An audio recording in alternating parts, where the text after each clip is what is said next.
guys, welcome back to my channel. So for today's video, nandito pa rin ako sa Bangkok. And then, hindi ako masyadong nagvo-vlog kasi nga pahinga travel ko to kasi marami tayong mga naka-line up na trip. Ito, kasama na ngayong Europe. And naisipan ko na, hindi ba pala ako gumagawa ng vlog regarding my Schengen visa application, no? So today, nag-decide ako na, sige, i-discuss ko sa inyo kung how I got a multiple entry Schengen visa, no? And to be transparent, the reason also kung bakit natatanggalan ako na gumawa nitong vlog is ang application ko kasi was in partnership with the travel agency. So meron kasing mga steps and meron mga requirements na sila talaga yung gumawa. So hindi ko masyadong makita yung parang whole picture of the process kasi may mga requirements nga na sila yung gumawa, so, at yung ibang bayad hindi ko rin kabisado. So nagtanong ako sa kanila ng mga ibang bayad, ibang requirements kung magkano, pero hindi pa kasi sila sumasagot sa akin. And sabi ko, sige na nga, gagawa na ako ng vlog and then I will just do my research para ma-push ko na ito. Okay? So, sige, Schengen, no? Di ko alam kung Schengen or Schengen kasi iba-iba yung pronunciation na naririnig ko. But I think both are accepted. So, sige, mag-Schengen na lang tayo. So, ano ba ang Schengen visa, no? So, ang Schengen visa, ito yung visa na will entitle you to visit 29 European countries within the Schengen zone. So, kumbaga itong mga countries na to, na 29 countries sa Europe, nagkaroon sila ng mutual agreement na parang tatanggalin na yung cross-border check-up or parang ganun. Parang sa Schengen zone na yon, kahit isang visa na lang, mapupuntahan mo na lahat ng yun. For example, meron ka ng Schengen visa na nakuha mo sa Italian embassy, you can visit the 28 remaining countries within the Schengen zone, no? Parang tinanggal nila yung cross-border check-up, parang ganon. And then, what else? So, ano ba yung mga steps-by-step process if you're applying for a Schengen visa, no? So, pinakauna, I think you have to decide kung anong country ang i-visit mo, di ba? Decide which countries to visit. And also, I encourage na aralin mo yung mapa ng Europe or ng Schengen zone para if gagawa ka ng itinerary, alam mo yung pagkakasunod-sunod ng bansa. Kasi what if gumawa ka ng itinerary ng, for example, Portugal, tapos biglang Croatia, and then after Spain, papaganong-ganong ka. So parang hindi makatotohanan. So better siguro kung aralin mo para in order din yung itinerary mo pag chinek siya ng embassy. Next step is you have to choose kung saang embassy ka mag-apply, no? Marami naman kasing different Schengen embassies sa Philippines, like merong mga Italian embassy, French embassy, ano mang tawag sa Spain? Spaniards. Spanish embassy, mga ano pang mga embassy doon, mga Swiss embassy, mga ganon. So, ano ba yung rule?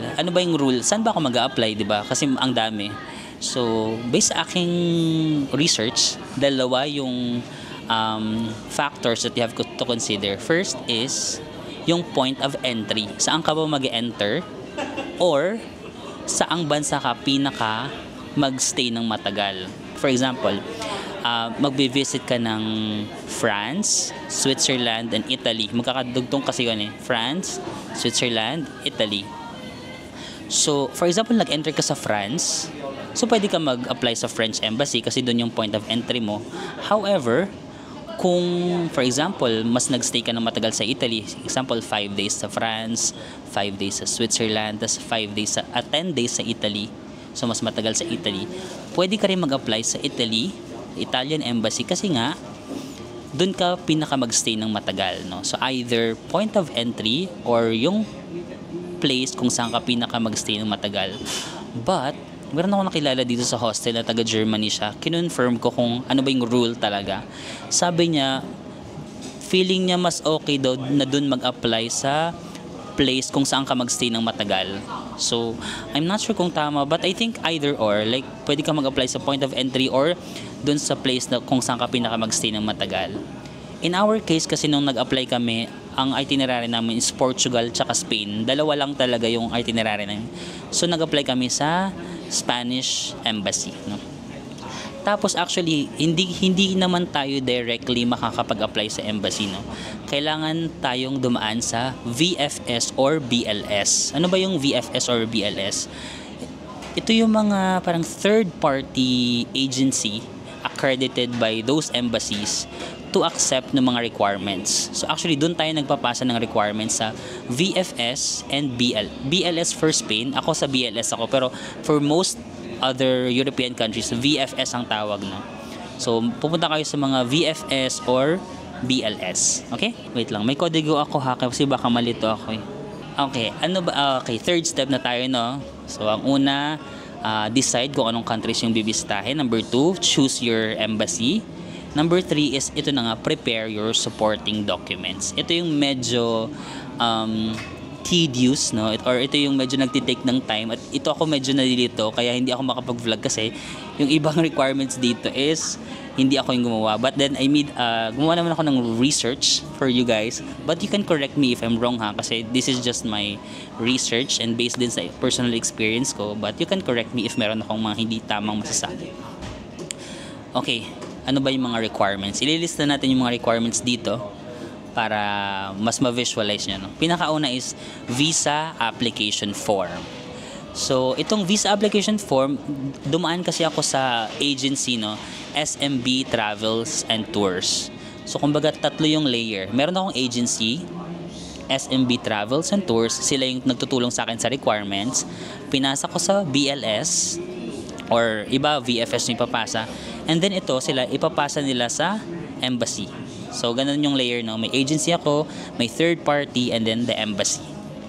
So dito ako kay agency, SMB Travels and Tours. So sila na nagbigay sa akin ng application form, no? I-fill out mo lang naman doon guys yung mga personal details mo, and usually i-guide ka naman nila or kung ano yung mga isusulat mo doon. I'm not sure kung pwede mong maano yung application form sa mga VFS. You can check guys. Madali lang naman mag-check ng mga VFS. Lagay nyo lang VFS Global Italy, VFS Global France, ganun. Tapos may lalabas na dun. Number 2 requirement, Schengen visa Schengen visa size photos. So 2 peraso to, no, na visa size. Ano lang naman ako sa SM yung mga photo booth, ano ba tawag doon? Photoshop sa SM. Tapos ayun, alam na naman nila yung size na yun. Pero if for example nakalimutan nyo na magpa-photo size, pwede namang doon na kayo mismo magpa-picture sa mga VFS or BLS, pero may additional lang na bayad, no? Kapag gumawa kayo ng appointment, which is mamaya sasabihin ko naman yun later. Number 3 is original PSA birth certificate. But actually, yung sa akin, nung nagpasa na ako sa BLS, hindi naman nila kinuha yung original, yung photocopy lang. Kasi may original ako, pina-photocopy ko pa. Yung photocopy lang yung kinuha nila ng birth certificate ko. Pero, better if you also bring the original, baka yun yung hanapin. Number 4 is original PSA marriage certificate, which is wala naman ako. Pero if applicable sa inyo, you have to submit it. Number 5 is passport. No, so yes, iiwanan mo yung passport mo guys, para siyang Korean embassy, Japanese visa, no. Pag nag-a-apply ka, iiwan mo yung passport. Number 6, photocopy of all pages of your passport. Like all pages of your passport with stamps, visa, yung bio page. So lahat ng mga stamp sa passport mo, pati yung mga visa mo, both sa old and sa new passport. Ako kasi 'di ba dalawa na yung passport ko, merong luma and din yung bago. Lahat 'yon. Lahat ng stamps iba photocopy mo. Kumbaga, it will serve as proof of your travel history, no? So lahat 'yon, lahat. Photocopy mo 'yun lahat. Number 7, flight e-tickets reservation. Yes guys, kailangan mo ng flight ticket, pero hindi naman kailangan na totoo. May mga tinatawag na mga dummy bookings, no? Yung bibili ka lang sa mga travel agencies ng mga dummy flight. You can do that. May mga nabibili na based sa aking research, nabibili mo siya ng mga 500 to 1,000 pesos per ticket. Pero kasi hindi ko lang alam kung it varies guys, hindi to sure. Pagtanong na lang kayo sa agency, kasi again yung sa akin kasi yung agency na yung nag-handle nito, so hindi ko talaga sure yung kung magkano. Pero yan, pwede mo siyang mabibili, makakabili kayo ng mga e-travel reservation. If may magtatanong, mas okay ba na mag-book na agad ako ng flight? Hindi, I do not suggest na mag-book kayo ng flight kasi ang mahal ng flight papuntang Europe, guys. Tapos, what if hindi kayo ma-approve? Hindi naman sa nagiging negative tayo, pero ang mahal. Masyadong risky kung bibili agad kayo tapos hindi naman kayo ma-approve. Better bumili na lang kayo ng mga dummy sa mga travel agencies. Number 8. Tama? Number 8 na ako. Number 8, confirmed accommodations. So, kailangan mo rin ng mga hotel bookings, guys, no?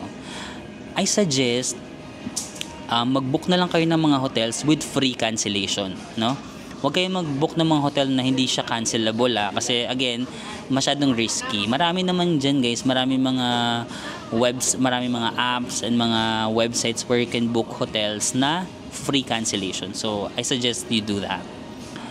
Number 9, land title or proof of ownership. Wala naman ako nito kung meron kayong mga lupang pagmamay-ari, yung kotse ko. Hindi ako nag-submit ng aking yung loan contract ko, no. Pwede rin siguro yung mga ganun kung meron kayong mga biniling ari-arian. Parang proof lang na somehow meron kayong property or may ties kayo sa Philippines, no. So, yun yung general requirements. But, hindi lang yun. Meron pa tayong mga additional requirements for employed individuals. So, if ikaw is employed, no, ito pa yung inyong additional requirements. Number 1, bank certificate. So, bank certificate, again, isang lang to, 1 page lang ito, na doon nakasulat kung kailan na-open yung account mo, magkano yung average daily balance mo, yung type ng account mo. Alam na naman to ng bangko, guys. Alam na ng bangko. Pag pumunta kayo sa bangko, alam na nila yan. Sabihin nyo lang mag-request ako ng bank certificate for kung anong visa. Ako kasi for Spanish visa yung sa akin. Or for Schengen, hindi pala Spanish. For Schengen, sabihin nyo lang Schengen. Pero syempre, ilalagay nila yung kung anong, for example, to Consulate Embassy of Spain, ganun. So, dapat alam mo kung saan ka mag-apply kasi nilalagay ng bangko kung para saan yung letter, no? Para kanino yung letter. So, ayun, ADB, and then baka may magtatanong magkano ba dapat yung laman ng bangko? Wala kasing standard, no? Walang standard kung magkano yung laman. But based sa akin mga tanong-tanong at ang recommended daw na laman ng bangko is at least 300,000 pesos yung current balance, yung balance currently, and then yung average daily balance, mga around 200,000 pesos daw. But don't quote me on this kasi walang standards. Ito ay base lamang sa aking mga nasagap na chismis. Next one is bank statements. So aside sa bank certificate na 1 page, kailangan mo rin siya ng bank statements in the last 6 months. Diba? Parang titignan kasi nila yung movement ng bangko mo. Baka kasi, for example, naglagay ka lang ng 1 million ganun ng last month or 1 million ng last week, di ba? Para lang magkaroon ng malaking current balance. Pero gusto rin nila makita yung movement talaga nila. Para, syempre, they have to check if afford mo talaga or able ka to travel with the bank that you have. Tapos, ang magko-question, what if for example 50,000 lang yung pera ko dito sa isang bangko, tapos sa isang bangko meron akong 150,000, yung ganun. I suggest you submit all your bank accounts. So, pwede naman, hindi naman required na isa lang. You can submit as much bank statements, bank accounts as you want. In my case, isa lang yung sinubmit ko, yung pinakamalaki lang yung balance. Siyempre, feeling ko naman, yun lang yung, basta isa lang yung sinubmit ko, yung parang feeling ko lang pinakamalaki yung balance. Tapos meron din naman akong movement na konti. Hindi siya yung aking deal, hindi siya yung aking operating or yung account ko na super dami talaga ng movement. Pero siya yung pinakamalaki and may konting movement. Pero yun pa rin yung, when I say may konting movement, every month meron akong 1 to 2 transactions, no? So every month 1 to 2 transactions, and yun yung okay yung balance. So yun lang, isa lang yung sinubmit ko. But again, wala namang limit. You can submit as much bank statements as you want. I think pwede rin yung mga certificate of investments kasi may mga tao naman na hindi lang sila cash rich, di ba? Or hindi lang sila liquid, yung liquid assets lang. Meron naman silang mga stocks, meron naman silang mga other type of investments. I think if makakapag-provide kayo ng certificate of investments or any proof that will support your capacity. Yung mga kung may mga GCash, di ba? Sa GCash meron din mga term deposit ba yun sa GCash? Basta any type of mga ganun. Kung any statement na may isip nyo na makakapag-support, go for it. And then, number 12, a photocopy of your latest income tax return. So ako ang pinasa ko is yung aking 2023 income tax return kasi hindi pa naman available yung this year, 2024. But then, sabi ng travel agency ko, if walang ITR, you can, ang sabi nila? You can execute an affidavit of no ITR. Hindi ko alam kung ano ito. Siguro pupunta kayo sa mga notary public or mga law office, no, and then you will get this parang affidavit of no ITR explaining kung bakit wala kayong ITR, okay? And then number 13 is certificate of employment and company ID. Tapos certificate of employment, it must include yung hire date, yung compensation, and then kailangan mo rin ng approved leave of absence. Actually, to be honest, itong approved leave of absence, hindi ako nakapag-submit nito kasi nahihiya na ako kasi may balak na ako mag-resign. So hindi na ako nagpapaalam na magli-leave pa ako kasi magre-resign na naman talaga ako. So hindi na ako nag-submit nito. Hindi naman ako hinanapan ng embassy, pero nandito to sa requirements yung approved leave of absence. So mas ideally mas okay kung meron kayo niyan. Number 14, PRC ID. So ito, nag-submit din ako ng PRC ID. Kung if you're like a professional na may PRC ID, go submit. Pero kung wala naman, you don't have to. Number 15, travel insurance. Tapos, ang travel insurance, meron siyang certain minimum coverage. For this one, again, yung travel agency ko kasi yung nag-provide nito. Tapos, hindi ko alam kung magkano ba yung coverage. Hindi pa rin ako nasasagot. So, nag-research ako. Ang sabi, at least 30,000 euros na coverage. But again guys, don't quote me on this kasi baka mali yung na-research ko. But yeah, at least 30,000 euros yung minimum ng insurance coverage. Kung magte-travel agency naman kayo, usually meron na silang mga ganun. So, you can just purchase doon. I think baka mga 1,500, 2,000, 2,500 yung insurance. So, better ask na lang your travel agency. So, yun yung mga additional requirements if kayo employed. And then, if naman kayo self-employed or meron kayong mga business, same pa rin naman, same ring requirements. Siyempre wala kayong mga COE, but the rest, PRC ID, kung wala naman kayo, hindi nyo kailangan yun. But the rest, yun din yung isasubmit nyo. Plus, you need to submit your business permits, DTI or SAC, SEC, mayor's permit, mga BIR, any proof na meron kayong business, no? So, ayun yung ating step number 3, and I think ito yung medyo matagal ayusin, no? Pero actually hindi naman siya sobrang tagal ayusin. Madali lang naman talaga ayusin to if nagtatrabaho kayo or alam mo yun, birth certificate kung wala mga problema. Madali lang naman to. Medyo nakaka-overwhelm lang pag tinitignan mo yung mga requirements. Pero actually madali lang siyang i-complete. Okay, step number 4. Step number 4 is you have to create your itinerary, no? Hindi naman kailangan na ang itinerary nyo super detailed na 7 a.m. wake up, 8 a.m. toothbrush, 9 a.m. eat pandesal. Hindi naman kailangan ganun, guys. Kahit lang, for example, nasa Paris kayo, tas parang day 1 Paris, Eiffel Tower, ganun lang, like day 2 ganyan. Hindi naman siya super detailed na kailangan. Basta i-itemize nyo yung mga itinerary nyo. And then, syempre, di ba, may dami na flight ticket. Syempre, dapat yung flight ticket mo magmamatch dun sa itinerary na gagawin mo. Like, for example, kung day 1 mo Paris, dapat nasa Paris ka ng day 1, tas kung ang flight mo pa uwi is Italy, dapat ang last mong itinerary, Italy, di ba? Dapat mag-match sila. Ay, ito, anong step na ba? Ang gulo, sorry guys, ang gulo. 1, 2, 3, 4, 5th na, no? Step number 5, create a cover letter. Ito yung hindi ko nagawa. Ito yung hindi ko nagawa agad, create a cover letter. Kasi, hinahanap pala siya noong first time ko kasi mag-apply. Mas okay daw na may cover letter. Actually, guys, hindi ko ito nagawa. Nagawa ko na siya noong nandun na ako sa VFS. Sige, mamaya, I will talk more about it, no?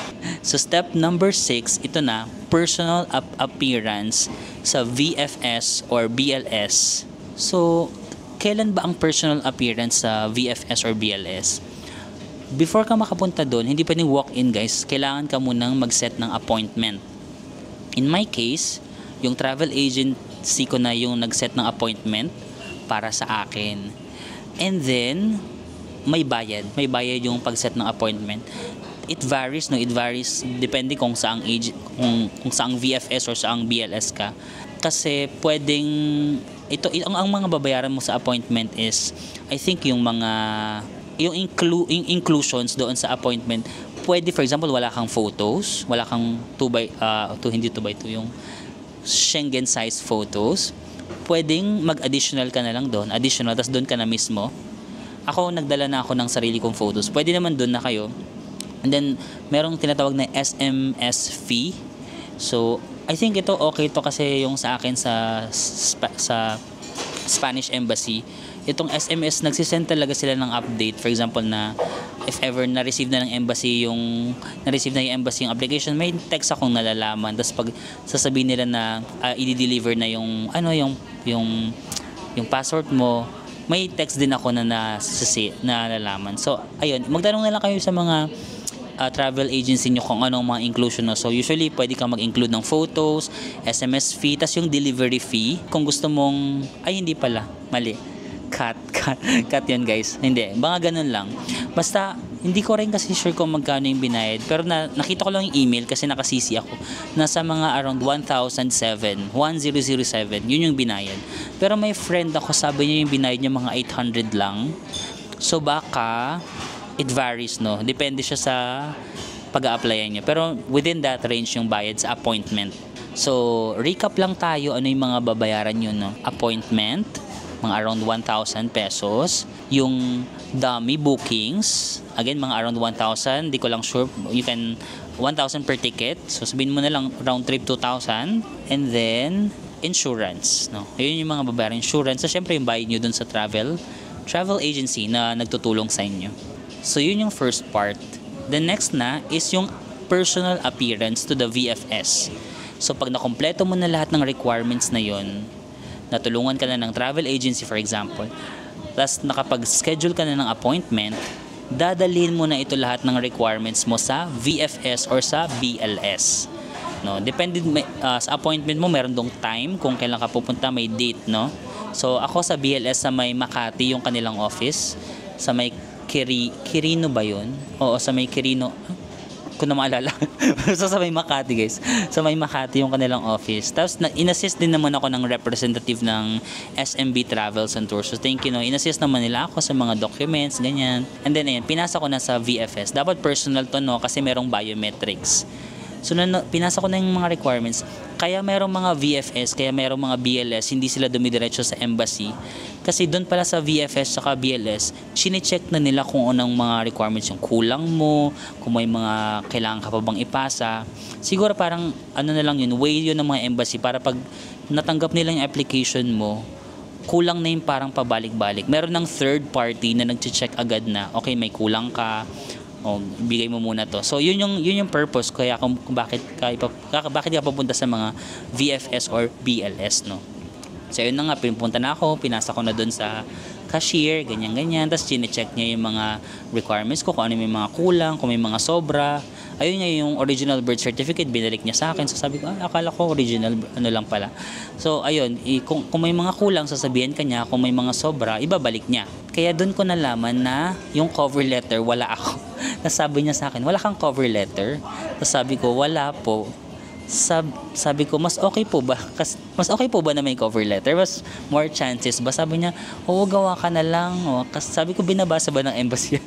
Sabi niya, oo, babasahin yan. So sabi ko, okay, sige, gawa ako ng cover letter. Kaya, ang ginawa ko, binigyan nila ako ng papel, tapos nag-manual cover letter. Ang pangit pa naman ng penmanship ko, guys. Nag-manual cover letter ako mismo dun na sa VFS na mismo. No? Papakita ko yung aking cover letter dito. Yan. Wait lang, hanapin ko lang yung cover letter ko. Ang pangit ng penmanship ko, kaya kinabahan nga ako. Tapos syempre nandun na ako, hindi ko na maisip kung anong isusulat ko sa cover letter. Ang ginawa ko na lang na diskarte is, ayan o, mababasa nyo kaya dyan kasi ang pangit. Ganun lang na, Consulate General of Spain, Dear Sir, Madam, I am writing this letter to request for a multiple entry Schengen visa. Yun talaga yung reason ko, guys. Kasi gusto ko magkaroon ng multiple, yun yung naisip ko. Depende kung anong purpose ng cover letter nyo. Pwedeng mag-explain kayo ng mga requirements na kulang kayo. Pero ako, ang naisip ko is gusto ko ng multiple entry visa.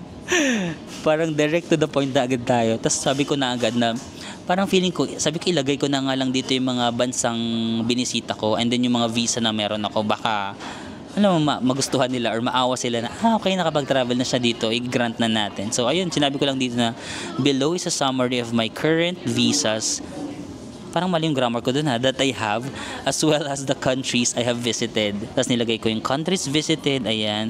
Tapos yung mga visa ko, ayan, Japan, 10 years, South Korea, 5 years, China, nakapag single entry na rin ako. Tapos yan, Taiwan, visa free, and the rest, wala naman tayong visa for Filipinos. Tapos sinabi ko lang na I have no record of overstaying on these countries and I have followed all policies. This time, I would love to explore Spain and Portugal. Kasi again, yung itinerary namin, Spain and Portugal. Tas di ko talaga alam kung ano susulat ko. So, buti na lang alam ko na sa Spain, di ba sikat yung mga tapat-tapat.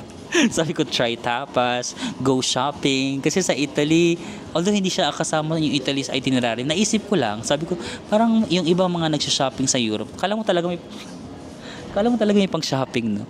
Go shopping and appreciate their architecture. Ayun lang, hoping for your kind consideration on this request. Sobrang, sabi ko nga, ang pangit ng cover letter ko. Parang feeling ko ang pangit ng cover letter ko, but I feel like it was direct to the point, no? Sabi ko, I'm requesting for a multiple entry visa. Ito yung mga bansang na bisita ko. I followed all policies and procedures. Ito yung mga gusto kong gawin. So, I'm not sure kung nakatulong, but yeah, ayun yung aking cover letter.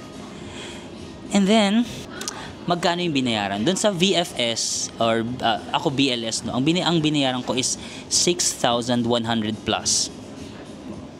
So aside sa mga babayaran nyo sa mga e-booking, dami accounts, insurance, meron pa kayong babayaran mismo doon sa VFS, no? 6,000 yung sa akin, 6,100 ganun. Kasi ang sabi ko is gusto ko i-deliver yung passport sa bahay. Merong option na kukunin mo yung passport doon sa VFS pag na-approve or pag may result na, or may option naman na i-deliver na lang sa bahay. Sabi ko na pa-deliver na lang sa bahay, ganun. So, ayun, pagkapasa ko, the waiting game begins, no? So, in my case, after 10 days, including Saturdays and Sundays, no? After 10 days, naka-receive na ako ng, hindi 11, sorry guys, after 11 days, naka-receive na ako ng text na, ayun na nga, yung visa mo is may result na, it will be delivered na by tomorrow or something like that. And then on the 12th day, doon ko na na-receive yung aking visa, no? So depende sa embassy, no? Yung sa akin ayun nga sa Spain embassy, ganun. Pero may mga ibang embassy na mabilis daw. For example, yung France ata mabilis yata doon, mga ilang days lang, 7 days, ganun. May mga iba naman na umaabot ng 1 month. So, depende, no? Ayun, yung sa akin sa Spain, umabot siya ng mga 12 days before ko na-receive. And then, sabi nila, kapag na-receive mo yung letter at may nakita kang papel, denied ka. Pag kakapain mo daw, sabi nila, kakapain mo yung letter. Pag may nakita kang malaking papel, na parang may letter, denied. Pero kapag nakita mo lang is passport lang, approved, 'di ba? Approved ka kasi ang visa naman dinidikit nila sa passport. So yun na nga guys, na-approve nga ako ng aking multiple entry visa sa Schengen, no? Hindi ko in-expect kasi yung itinerary na pinasa ko, ano lang siya, 18 days. 18 days lang kasi ang sabi ko lang, ano lang ako, Portugal tsaka Spain lang ako sa application ko. So 18 days lang ang nilagay ko doon. Tapos ipapalagay kasi doon sa VFS ilang days ka. Nilagay ko lang 18 days. So ang in-expect ko lang talaga like single entry lang ako or 18 days, 30 days. Kasi yung mga iba kong nakausap, kapag first time daw nila sa Schengen or sa Europe, single entry lang, and then minsan nga yung isa kong kakilala, for example, ano lang siya, 9 days yung itinerary niya, yung in-approve din sa kanya 9 days lang, kasi hindi siya kagaya ng mga Korean visa or Japan visa na meron silang fixed na time na pwede ka magstay ng 1 month, pwede ka magstay, parang meron silang standard. Sa Schengen, depende sa nagre-review daw, meron talaga kung ano lang yung request mo na days. Sinabi mo 12 days ka lang i-approve. Pag sinabi mong ganito, yung ka lang i-approve. Kaya ako, nung sinabi kong 18 days, nag-expect talaga ako 18 days lang yung i-approve sa akin. But na-shock na lang ako pagdating ko, 90 days! Pwede ako magstay ng 90 days, tas multiple entry. Pag sinabi mo multiple entry, di ba ang Europe kasi, hindi naman yun lahat Schengen. For example, nag-Europe ka, tas nag-fly ka sa London. Ang London, hindi siya Schengen. So, kung single entry yung visa mo, hindi ka na makakabalik. Di ba? Kung may itinerary ka na ganun, hindi ka na makakabalik sa Schengen kasi yung single entry ka lang eh. Pero pag multiple kasi, pwede ka mag-Schengen and then London if ever. Pero kailangan din ng visa sa London ha. If ever lang, for example, meron akong London visa. Tapos nag-London ako, tapos babalik ako ng Schengen. Pwede yun kasi multiple. So, pwede ako mag-exit sa outside Schengen, tapos balik ulit sa Schengen within 490 days, no? And I think yung pinakamataas nilang binibigay is 1 year, no? Pero 1 year multiple, pero maximum of 90 days per stay. 90 days within 180 days. So for example, naka 90 days ka na ngayon, after 90 days ka ulit lalabas ng Schengen, tapos balik ka ulit, ganun. Parang 90 days within 180 days. So sa isang taon, makakapag-stay ka ng 180, no? So yun yung kanilang maximum na binibigay. But yeah, I'm just happy na meron tayong 90 days. So ayun na nga, kaya itutuloy ko yung Europe. Supposed to be talaga November ako mag-Europe, no? Kasi nga, kung nag-single entry lang ako at 18 days, November talaga. Kasi yung itinerary na nilagay ko, November. But since, luckily, na-approve nga tayo ng 3 months. So, November, December, January, February. So, February pa mag-expire yung visa ko. So sabi ko, okay, na-reschedule ko na lang Europe ko. Ginawa ko na lang January kasi para mas maraming time. Kasi 'di ba guys, ang mahal ng ticket ng Europe. Tapos yung mabigyan ka ng multiple entry visa, sulitin mo na. So sabi ko, sulitin mo na. Actually nung nag-post ako ng IG story about my itinerary, maraming nagko-comment na masyado namang jam-packed yung itinerary mo, masyadong ganyan-ganyan. And valid naman, nagigets ko yung point of view kung saan sila nanggagaling na, hindi mo na may enjoy. But again guys, nasa stage kasi ako na I think kaya ko pa, like malakas pa ako para gawin yun. And now, na parang first Europe ko, as much as possible, gusto ko talaga puntahan lahat. And ni-research ko naman, alam mo yun, proper research, yung hotel ko malalapit lang naman sa mga pupuntahan ko. In-anticipate ko naman na hindi siya yung parang bardagulan na, alam mo. In-anticipate ko naman, I planned for it, diba? I planned for it. That's why I was confident na gawin yun. So yun guys, sorry hindi ko na sabi pala na itong Schengen application, wala siyang interview, no? Kasi ito yung isa sa mga question ko dati, may interview ba? Kasi baka hindi ko alam yung geography ng Europe, tapos tanungin ako ng mga nag-i-interview guys. Walang interview, okay? Walang mga tanong na saan ka pupunta sa Europe, anong capital ng Germany, walang mga ganun. Kasi dati natatakot ako interviewin kasi wala akong alam sa Europe. Like, it's a continent na very foreign talaga sa akin at hindi ko alam yung geography, ganun. Baka tanungin ako ng mga, hindi. Kasi nga again, VFS or BLS lang naman, hindi ka naman didiretso sa embassy. So, walang mga ganong question na what's your itinerary, okay, nasan ka ng day 3, nasan ka ng day 5, wala namang ganun. Pero at least, i-check nyo naman yung itinerary nyo. Tandaan nyo na, baka lang tanungin. Pero don't worry kasi wala siyang interview. Kaya make sure talaga na complete or strong yung mga documents mo. Kasi again,